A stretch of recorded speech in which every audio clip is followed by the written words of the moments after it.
Welcome. My name is Dr. Liz Lipsky, and I am teaching you this course on the nutrition focused physical assessment.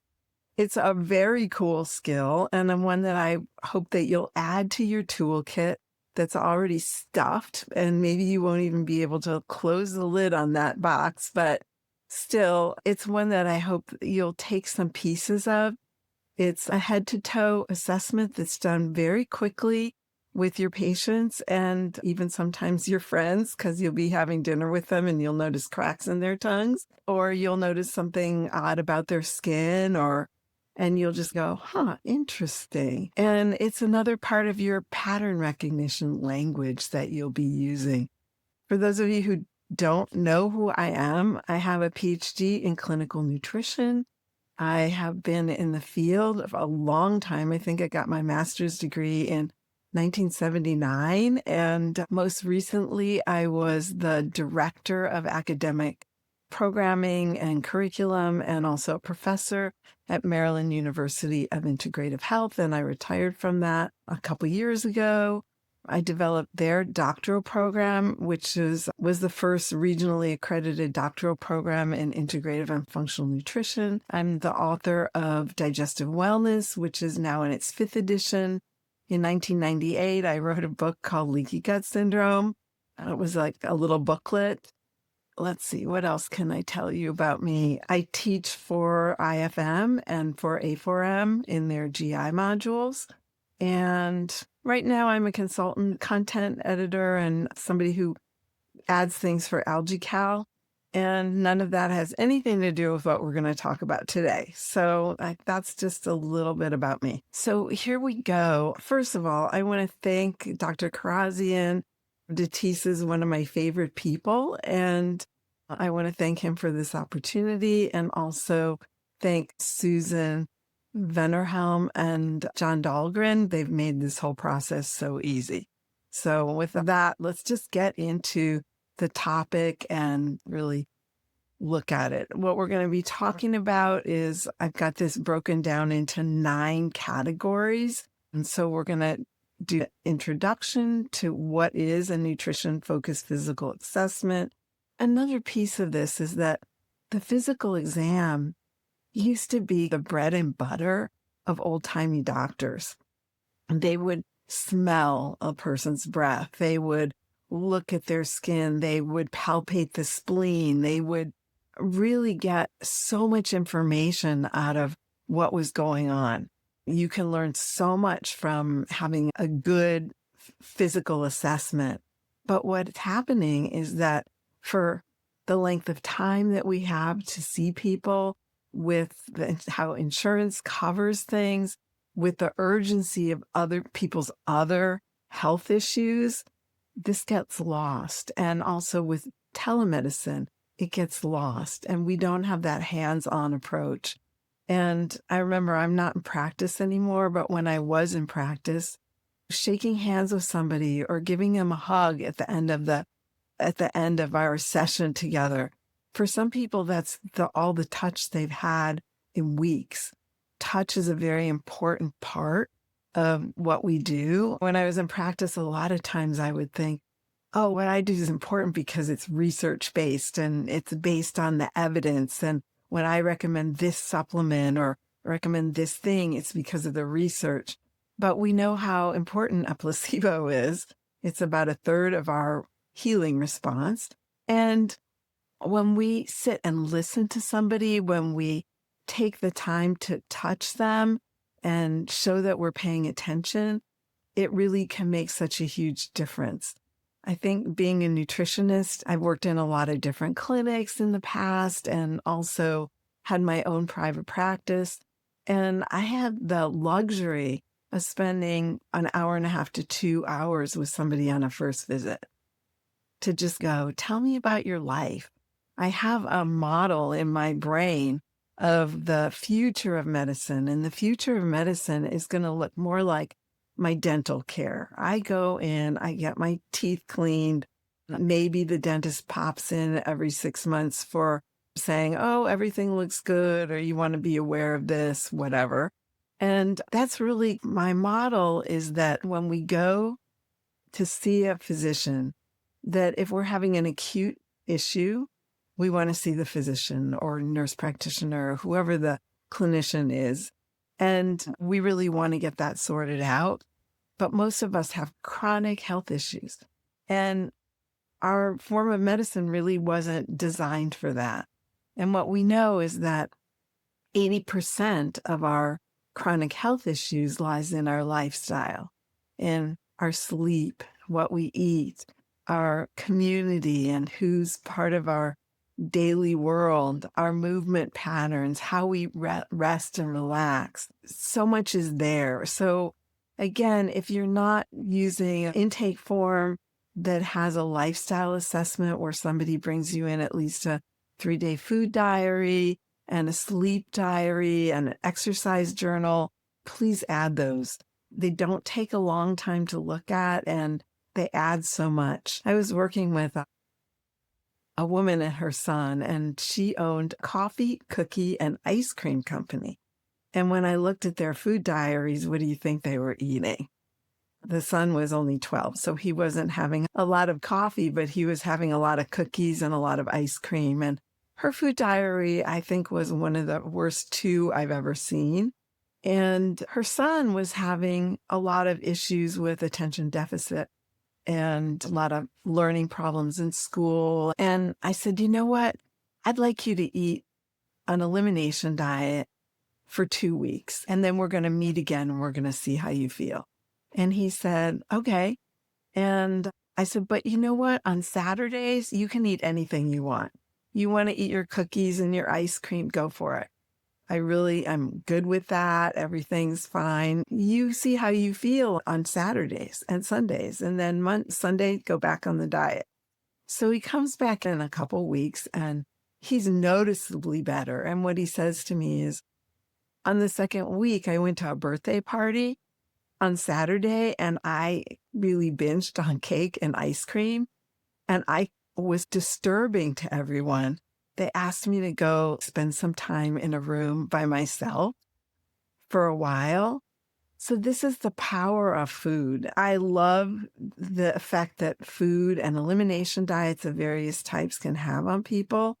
And if you've heard me speak before, one of the things you probably heard me say is, if we had a drug that could reduce pain and inflammation and change brain function, as well as an elimination diet, and gut function, it would be the #1 selling drug of all time. So I love sitting in the little place that I'm in, and I hope that you will take some of this in and apply more real nutrition into your practice.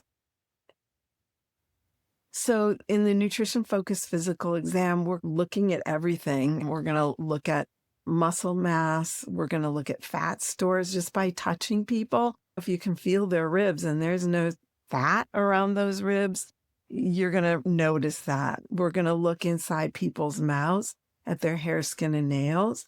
We're just going to ask them about their appetite. We're going to look at their overall general effect. We're going to, as part of your regular assessment, you're going to want to know how functional they are. And we're going to start seeing, are there specific nutritional issues and insufficiencies?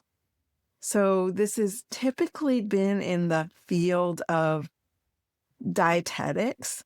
And we take the first sentence tells you basically what I just told you. And we're going to differentiate from what's normal and what's not so normal. And then we're going to assess and intervene. And then we're going to refer and collaborate. This is something that maybe you're not doing. Maybe the nutritionist or dietitian or health coach in your office is doing this. But it all goes back into the notes so that everybody has this information. So much of what we do is pattern recognition. We really focus on when somebody walks into our office, and right now you're looking at this little boy, and what are you thinking? What are you thinking? The first thing I think of is, whoa, this child probably has a lot of allergies. These are black shiners under his eyes. They're unmistakable. Or is he not sleeping at all? And if he's not sleeping, why is he not sleeping? With the dark circles under their eyes, often that comes with what we call the allergic salute, which looks like this. It's the kids wiping their nose. I used to do a lot of work for the Autism Research Institute and worked with a lot of families with autistic kids. And you can see this quite often. One of my grandkids has allergies, and I see these circles under his eyes. It can also be associated with asthma, eczema, other kind of atopic problems. So what do your first impressions tell you about your patient? I look at this military, sorry, I don't know which branch of the military, but look at this military doc and I say, her patient's not in good shape. I look at him and, okay, I think he's a mannequin and he's not breathing and he's not doing well. Okay, so I just like to have fun. For me, like one of the fun things about creating presentations is in picking out pictures. One of the first things we do is we shake someone's hand. Is that hand warm or cold? What does that tell you about somebody? What's their overall affect? I remember a few times Dr. Patrick Hanaway and I at IFM at early GI modules, we were modeling like how we are in the office with somebody. And he was the patient and he had a depressed affect. He had no expression. What do you do for fun? I don't. Looking at somebody's affect tells you a lot. Are they oriented in time and place? What's their grooming like? Do they look like they just rolled out of bed? Do they look like there's somebody who takes some kind of a few minutes on their appearance? Do they look like somebody who got all dressed up and made up just to look great for you? What does their grooming say about them? Do they have any odors? You're sitting in a small room with somebody. What do you notice? One of my clients had TMAU or fish odor syndrome. And basically, it's a lack of a genetic lack, usually, of an enzyme that helps break down, I forget the exact name of it, but break everything down to TMAO so that you don't have this smell. And what's interesting about it is that part of that enzyme system has something about flavin in it. So one of the ideas that I had for her was, what if we give you some riboflavin, which is vitamin B2? And we looked at that, and I was able to find a paper on it that demonstrated that 200 milligrams a day of riboflavin taken in divided doses actually helped mobilize this enzyme so that the fish odor started disappearing.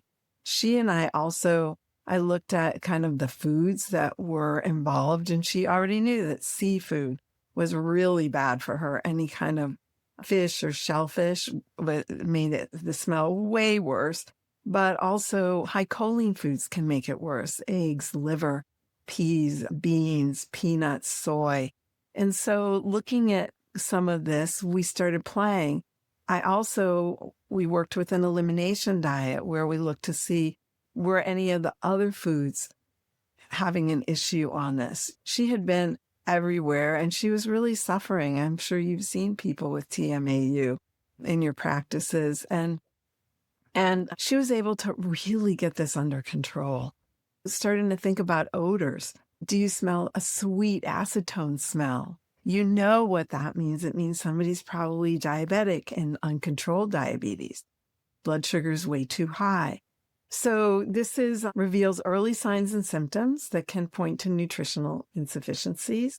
And it also really helps us to really look at specific vitamin deficiencies.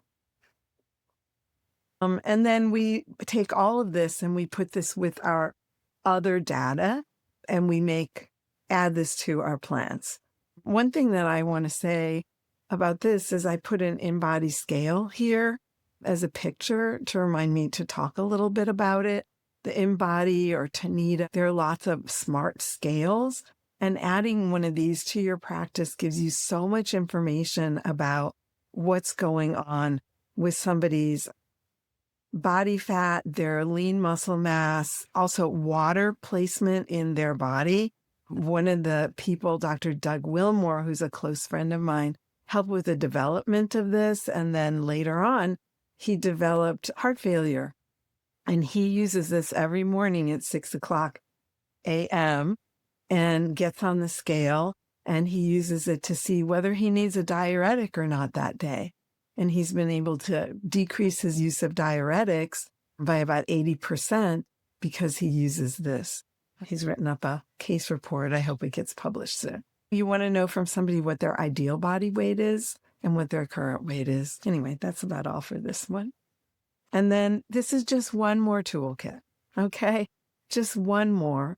And a couple things that I didn't talk about before, but ask them about their appetite, look at their food diary if they have one.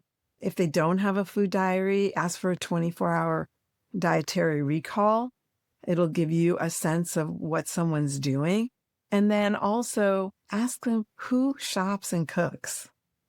Like, where do you get your food? I watch my sister, and she often gets food from Fresh Direct. She lives in New York City, and she gets food delivered, and it's in the freezer. And then she supplements that with fresh vegetables and other things. And I think that's perfectly okay for someone who's 80.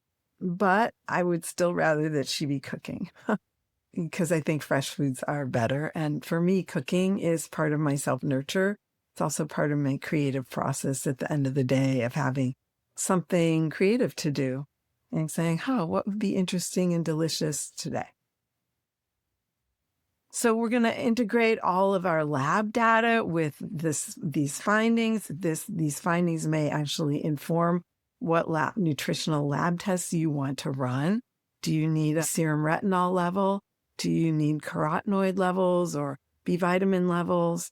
What do you need? It might confirm a deficiency diagnosis. So you might go either way on that. I think it's a chicken and egg, and it can help guide your treatment plan.